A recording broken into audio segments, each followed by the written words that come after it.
वर्ष पार्टी कामै गर्न पाइएन अनि जहाँ गए पनि सरकारी मान्छे मात्रै पहिचान भएको हुनाले त्यसको प्रभाव यता पनि परेछ कि त्यसले गर्दा मैले यति साथीहरूलाई स्मरण गराउन मात्रै खोजेको। किन भन्दा तपाईँ हामी अहिले यस्तो अप्ठ्यारो स्थितिमा पनि किन यति धेरै भेला भएका छौँ भन्दा पार्टी राखेर नि तपाईँ लाग्न पाइयो त हाम्रो ऊर्जा दुईटा ठुला पार्टी बनाएर देश बनाउने भन्ने कुरा थियो। देश बनाउने कुरा छोडेर मान्छे बन्ने कुराका लागि मात्रै साथीहरू लाग्नुभयो। आम जनताका बिचमा जान पाइएन, पार्टी कमिटीहरू क्रियाशील भएनन्। यो खालको एउटा स्थितिपछि विग्रह नै भए पनि विग्रह पछिको यो परिस्थितिमा पार्टी अब निर्माण गर्नुपर्छ, जनताकोमा हामी जानुपर्छ भनेर जुन जागरुकता देखिएको छ यो यहाँ मात्र वितृष्णा छ कि जनताको आकर्षण छैन कि भन्ने खालको एउटा मनोविज्ञान थियो छ भन्ने कुरालाई जनस्तरबाट त्यसले हामीले पुष्टि गर्यौँ। यो अभियानमा पनि हामी सबै एकै ठाउँमा छौँ किनभने अहिले बहुत सजिलो छ। फेसबुक छ, सामाजिक सञ्जालहरू छन्। पहिलेको जस्तो 7 दिन पत्रिका पढ्नु पर्दैन। अहिले यहाँ के भयो भन्ने कुरो तपाईँ हामी यहाँ बोलिरहेका छौँ। दुनियाँमा चाहने मान्छेले हेरि त राखेको छ, हामीलाई पनि के गरेका छौँ भन्ने कुरो थाहा छँदैछ। दुईजना मान्छे यसो फोहोरका डङ्गुरमा बसेर हामी यता छौँ है भनौँ भने पनि एकछिनपछि झमैला थाहा भइहाल्छ।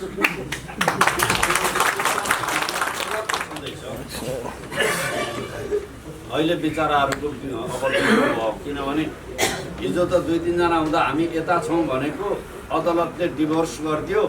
अब म यता छु है भन्नुपर्ने ठाउँमा पुग्नुभयो साथी। हामी यता छौँ भन्न पनि भएन किनभने साथ छुट्याइदियो अदालतले। हिजो उहाँहरूको मिलनबाट उत्पन्न भएको पीडाको व्यवस्थापन हामीले कसरी गर्ने भन्ने कुरा नै मलाई लाग्छ आजको यो बेलामा हामीले राख्नुपर्ने मूल कुरा त्यही होला जस्तो मलाई लाग्छ। हामीले दुईटै मुद्दा हार्यौँ। सबैभन्दा पहिले हामीले बुझ्नुपर्ने कुरा त्यही छ। आम चुनावमा जानका लागि सरकारको तर्फबाट सम्माननीय प्रधानमन्त्रीज्यूले संसद विघटन गरेर ताजा जनादेशमा जाने भन्ने कुरा गर्नुभयो। हामी निर्वाचनमा जाने भन्यौँ। किन भन्दा जनतालाई हामीले भन्यौँ कम्युनिस्ट पार्टीको घोषणापत्रलाई मत दिनुहोस्, हामी स्थिर सरकार दिन्छौँ, समृद्ध नेपाल बनाउँछौँ भनेर भन्यौँ। हिँड्न खोजो खुट्टा बाँधिहाल्छ, हिँड्न खोजो पाइला सार्नै दिँदैन। भाषण गर्नु पर्यो भने उही गर भाषण गर्छ। खोइ त 2/3 नजिक आएको वामपन्थी सरकार जस्तो अलि भएन नि, के गरिरहेछ सरकार भनेर जसले पाइला चाल्न दिँदैन उसैले पो गएर जनतालाई भन्छ किन सरकारले काम गरेन भन्छ। यो स्थिति त तपाईँ हामीले देखेकै छौँ, भोगेकै पनि छौँ। कसले काम गर्न दिएन भन्दा प्रतिपक्षी त चुपै लागेर बसिया थियो। प्रतिपक्षीलाई त के गाली गर्नु, त्यसलाई त होस् हवास गर्नु। 165 प्रत्यक्ष निर्वाचनमा जित्ने ठाउँमा काङ्ग्रेसले 23 सिट जितेको थियो, चुप लाएर बसिया थियो। संसदका भाषणहरू तपाईँ हेर्नुहोस् र मूल्याङ्कन गर्नुहोस्। काङ्ग्रेसले भन्दा बेसी सरकारको विरोध गर्ने काम नेकपाकै नाममा बसेका व्यक्तिहरूबाट भयो। सर्वसाधारण जनता र तलको लेभलको कार्यकर्ताबाट होइन, सबैभन्दा माथि बसेकै ठाउँबाट चाहिँ त्यो खालको भयो। प्रधानमन्त्रीज्यू युएनको भाषण गर्न उहाँ महासभालाई सम्बोधन गर्न जानुभएको थियो। त्यस दिन उहाँले युएनलाई सम्बोधन गर्ने दिन थियो। पार्टीको वरिष्ठ नेताले संसदको रोस्टमबाट भन्नुभयो माझी दाई आऊ देश डुब्न आँटो बचाइदेऊ भनेर भन्नुभयो। अनि प्रधानमन्त्रीले उही न्युयोर्कबाट भन्नुभयो म सधैँका लागि आएको छुइनँ, 2-4 दिन आएको छु, फिरिहाल्छु, डुब्दैन, म आएर सम्हाल्छु।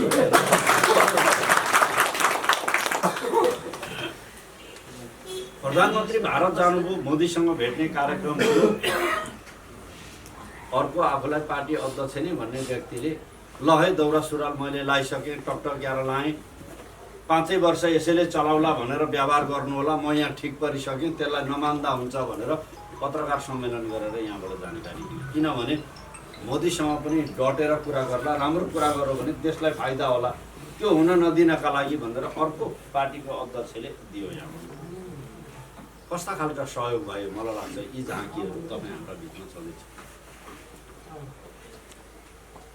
हामीले भन्यौँ चुनावको बेला सुकुम्बासी समस्या समाधान गर्नका लागि हामी कानुन बनाउँछौँ, अधिकार सम्पन्न आयोग बनाउँछौँ अनि भूमि सम्बन्धी समस्या हल गर्छौँ। त्यही कुरा हामीले भनेर संवैधानिक नियुक्ति गरेर मान्छेलाई जिम्मेवारी दिन्छौँ भन्यौँ। बहुत राम्रो काम उहाँहरूले के गरिदिनु भयो भने अस्ति 23 गते हाम्रो काठमाडौँमा सभा थियो, 20 गते हामीले यी निर्णयहरू गऱ्यौँ। भूमि सम्बन्धीको यो 77वटै जिल्लामा भूमि सम्बन्धी समस्या समाधान आयोगको घोषणा गऱ्यौँ।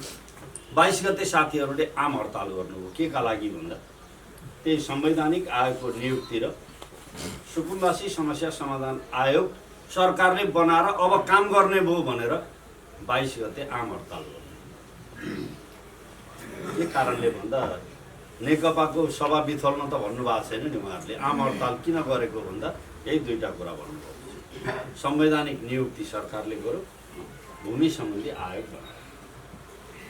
अब सुकुम्बासी समस्या समाधान गर्छौँ भनेर सरकारले काम गर्दा आम हडतालसम्म कसले गर्यो भन्दा त्यतिखेरसम्म त पार्टी अलग भएको थिएन नि त। एउटै पार्टीमा हामी बसेका थियौँ। त्यही पार्टीको व्यक्तिहरूले चाहिँ त्यो काम गर्नु भनेपछि काम कसले गर्न दिएन भन्ने कुरा चाहिँ बहुतै छर्लङ्गसँग जनताले देखेका छन्। अझ उल्टो पल्टो परेका जनताले बुझेका छैनन् भने हामीले यी कुरा पनि थपेर जनतालाई बुझाउनु पर्छ। त्यो बुझाउन सकियो भने मात्रै जनता हाम्रो पक्षमा पछिसम्म पनि ढुक्कले लाग्छ। सर फोन नगरौँ त अगाडि बसेर पुर्याउनु पर्ने जिम्मेवारी तपाईँ हामीसँग रहेको छ। हामीलाई के लागेको थियो भने वामपन्थीको सरकार बनेपछि गतिलरी काम गरिन्छ, काम गरेपछि झन् दिगो सरकार हुन्छ। 5 वर्ष ढुक्कले काम गर्ने, त्यो 5 वर्षको आडमा हामी 15-20 वर्षसम्म सरकार चलाउने आधार बनाउँछौँ। अरू नेताहरू पनि त क्रमशः आउँदै हुनुहुन्छ भनेर हाम्रो सम्माननीय प्रधानमन्त्रीज्यूले के भन्नुभयो भने महाधिवेशनबाट चुनेको अध्यक्ष हुँ, महाधिवेशनबाट अध्यक्ष छोडिदिन्छु। जनताबाट चुनिएको प्रधानमन्त्री हो, अर्को निर्वाचन गरेपछि म प्रधानमन्त्री छोडिदिन्छु। मिलेर बुढाहरूले गरी खान्छौ त्यसका लागि पनि मेरो आपत्ति छैन। युवा पुस्तामा जाने कुरा पनि म पछि ढोका खोल्न तयार छु भनेर प्रधानमन्त्रीज्यूले त यति राम्रो अप्सन दिनुभएको छ।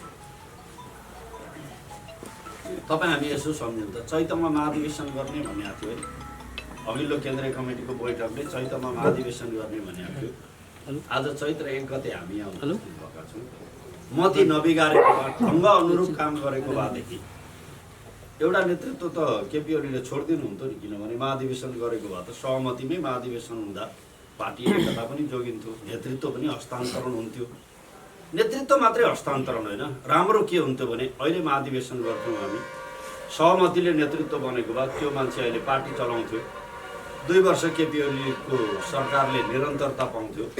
2 वर्षपछि अहिले पार्टी अध्यक्ष हुने मान्छे आउने चुनावमा बहुमतले आएपछि त्यो प्रधानमन्त्री हुन्थ्यो। अर्को 2 वर्षपछि अर्को पार्टी अध्यक्ष हुन्थ्यो। एउटा सिस्टम के हुन्थ्यो भने स्थिर सरकार पनि हुन्थ्यो, 5 वर्ष सरकार चलाउने खालको कुरा पनि हुन्थ्यो। तर त्यति पनि साथीहरूले धैर्य गर्नु पाएन। तपाईँ हामी यसो सम्झ्यौँ, पटक दियो नि जिम्मेवारी पार्टी चलाउन दिएन। अघिल्लोचोटि मङ्सिरमा भनियो ल 5 वर्ष केपी ओलीले सरकारको नेतृत्व गर्ने, त्यता प्रचण्डजीले आँखा नलाउने, पार्टी प्रचण्डजीले चलाउने, केपी कर्णले सहयोग गर्ने, यही भयो। तर पार्टी चलाउने भन्ने नाममा सिनको ओरको पर सर्यो। तपाईँ हामीले हेर्ने कुरा प्रदेश कमिटी भन्ने थियो नि, प्रदेश कमिटीका कुनै मिटिङ बसे, जिल्ला कमिटीका कुनै मिटिङ बसे, हामी केन्द्रीय कमिटीका सदस्यलाई त एउटा कार्ड दिएर हामीलाई नेकपा भनेर पिटुलो बनाइयो। तपाईँ धेरै कमरेडहरू त हिजो एमालेको सदस्यता बोकेरै म नेकपा हुँ भनेर तपाईँले भनेको न हो। वैधानिक त के नेकपा हुन पाउनु भयो र तपाईँहरू पाउनुभयो। किन भन्दा श्रेष्ठता ल्याउन भनौँ, अर्को खाले मान्छे श्रेष्ठै ल्याउँदैन। थोकमा लटमा छ सदस्यता। कहाँ विवरणमा छ? विवरणमा मान्छे भएको छ त सदस्यता हुन छैन। किन भन्दा कब्जा गर्नुपर्छ पार्टी, त्यसका लागि विवरण दियो भने त खोज्छ नि त मान्छे छ छैन भनेपछि यति हजार। एउटा साथीले भन्दै हुनुहुन्थ्यो वडामा उठेको माओवादीले 150 भोट ल्यायो अरे एउटा पालिकामा। त्यो पालिकामा सदस्यता कति छन् भन्दा 500 छन् भनेर ल्यायो। मत ल्याएको छ 150, सङ्गठित सदस्यता छन् 500। किन भन्दा त्यो 500 को गरिदिए भइगयो नि। यस्तो खालको कुरा भयो। वैशाख 20 गते पनि सहमति भयो, पार्टी चलाउने जिम्मा फेरि पनि दिइयो। चलो पार्टी चलेन, फेरि पनि महामारी भइरह्यो कि चलो त्यही भइरह्यो। भदौमा एउटा कार्यदल भयो, माधव कमरेडका 2 जना, प्रचण्ड कमरेडका 2 जना र पार्टीका 2 जना गरेर 6 जनाको कार्यदल बनेर सर्वसम्मत त्यसले पनि के निष्कर्ष निकाल्यो भन्दा 5 वर्ष केपी ओलीले प्रधानमन्त्री चलाउनु, कार्यकारीको रूपमा प्रचण्डले पार्टी चलाउनु। अस्ति भदौ 26 गते त्यतिखेरको नेकपाको सर्वसम्मत निर्णय होइन त्यो, उहाँहरूले दिएका प्रतिनिधिले तयार गरेको कागज होइन त्यो। 26 गते पार्टीको स्थायी कमिटीबाट निर्णय भयो। राति के इन्जेक्सन कसले खुवाइदियो, के ट्याब्लेट खुवाइदियो, भोलिपल्ट बिहान त फेरि भन्छ होइन जे सम्झौता गरे पनि प्रधानमन्त्री नै मलाई चाहिन्छ। के हुन्छ त्यो रोगको उपचार गर्नु? बेलुका अब बालुवाटार गयो, कुरा गरौँ, कन्भिन्स भयो, आयो, अब चाहिँ लाग्छ मलाई भनौ।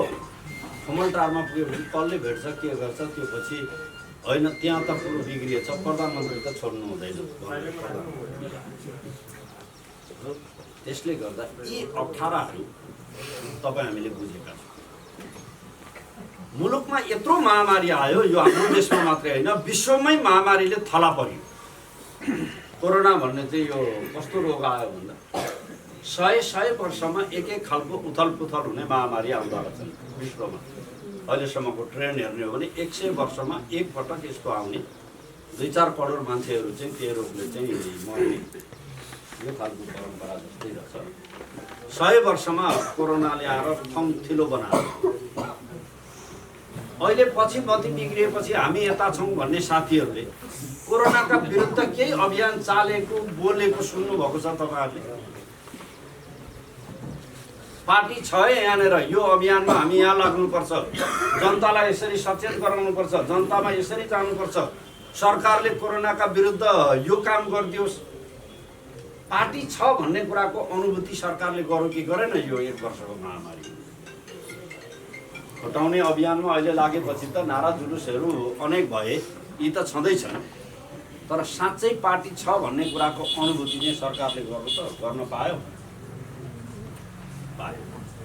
त्यसले गर्दा हामी यस्तो परिवेशबाट चाहिँ हुर्किँदै आयौँ। चुनाव घोषणा यही कारणले हामीले गर्नु पर्यो। हिजो हामीलाई के थियो भने कम्युनिस्ट पार्टीको नाममा बहुमत ल्याएपछि चाहिँ गर्न सकिन्छ भन्ने थियो, तर अहिले व्यवहारले हामीले कहाँ पुग्यौँ भने कम्युनिस्ट पार्टीको नाममा मात्रै हुँदो रहेन रहेछ।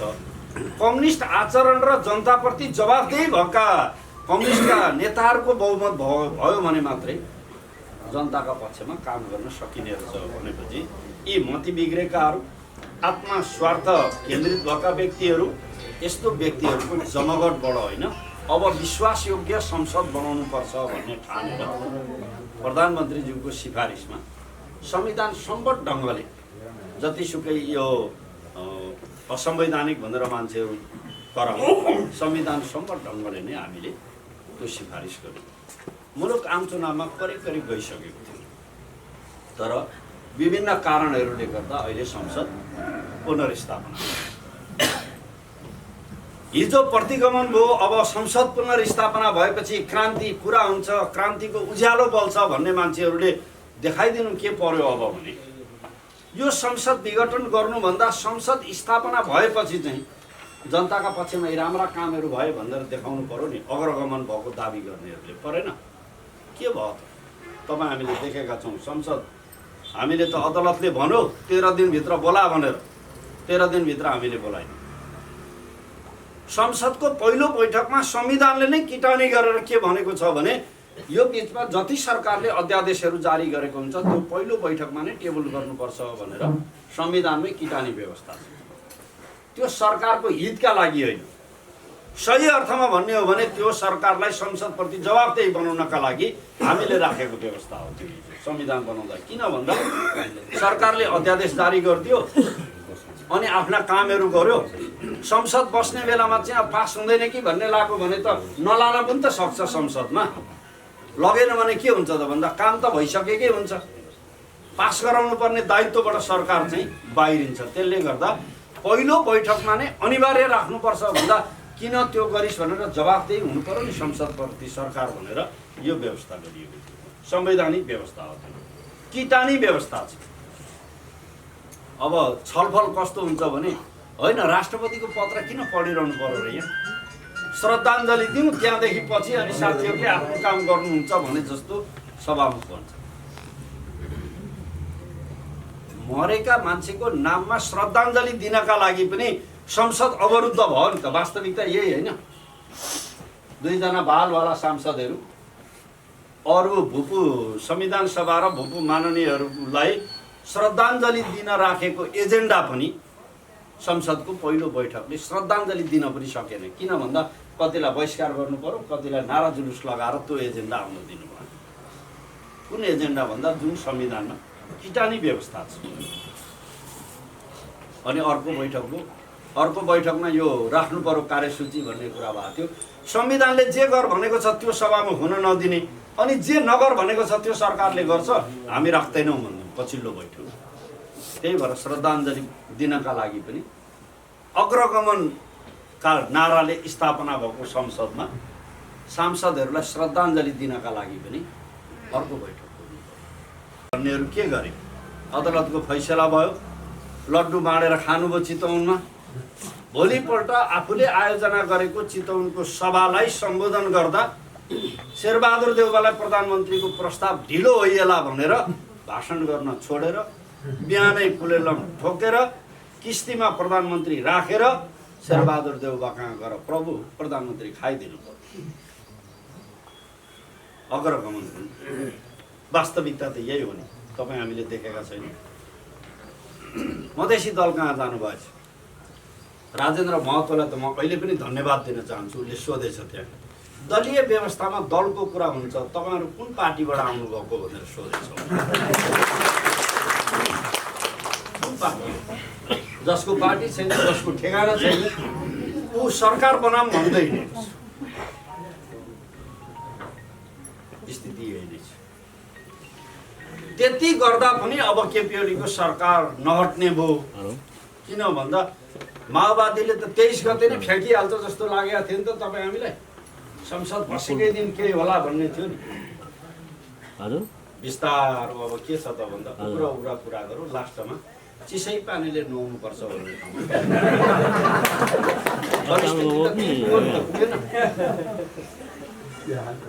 मधेसी दलले कुन पार्टीबाट आइस भनेर सोध्ने हैसियतमा पुगेपछि अब केपी ओलीले यो जसपालाई मिलाएर सरकार बनाउने भयो भनेपछि त्यो पनि अब चुप्पी के गरी फुस्काउने भनेपछि अलि हाम्रो माधवजीहरूलाई उफारेर अहिले समानान्तर गतिविधि के भन्ने छ नि। यो के का लागि भन्दा अब एमालेको 120 सिट भयो, एकजना बित्नु भएको छ, जम्मा हाम्रो 121 हो। 14 जना भयो, हामीलाई सरकार पुग्छ।